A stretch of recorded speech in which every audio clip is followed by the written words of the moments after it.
L'info écho avec Capital.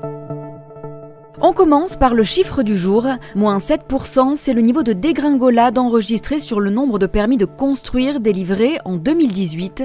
Autant dire que le secteur de la construction neuve ne se porte pas bien. Pour le président de l'Institut du Management des Services Immobiliers, Henri Buzy-Cazot, ces chiffres s'expliquent par un trop haut niveau de prix. Il est vrai que la valeur des logements neufs n'a eu de cesse de gonfler ces dernières années. D'après la Fédération des promoteurs immobiliers, le prix immobilier du mètre carré dépasse ainsi les 4 000 € en France. L'expert appelle donc les professionnels à baisser leur prix de 5 à 7%. Objectif: alléger la charge financière des acheteurs, et ce d'ici 12 mois.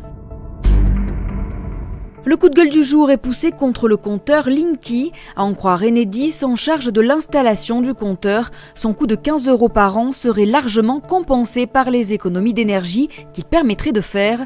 Mais est-ce vraiment la réalité ? Pour le savoir, Capital a demandé à Bmove, société spécialisée dans l'aide à l'ouverture de nouveaux contrats d'énergie, de faire des simulations. Finalement, l'opération ne serait rentable, et à peine, que pour les ménages possédant une résidence secondaire et ayant opté pour un contrat heure pleine, heure creuse.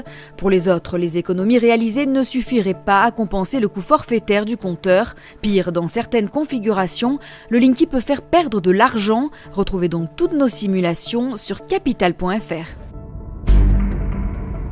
L'info pratique Capital concerne les assurances-vie. Les bénéficiaires de contrats d'assurance-vie devraient bientôt pouvoir faire jouer davantage la concurrence.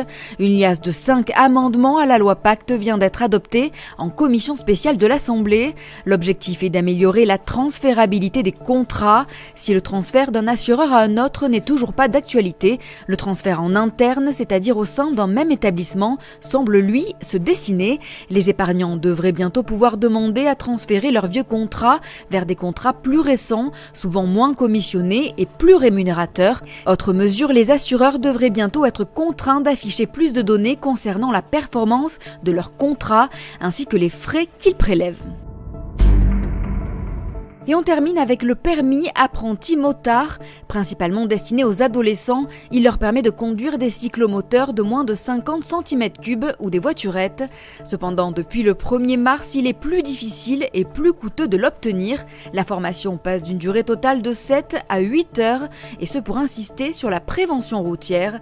Par conséquent, son coût, à l'origine de 229 €, augmente de 15 €. Autre changement majeur, le candidat devra acheter lui-même l'équipement de base pour passer l'examen. Il s'agit notamment d'un casque homologué, de gants, d'un blouson, d'un pantalon ainsi que de chaussures montantes.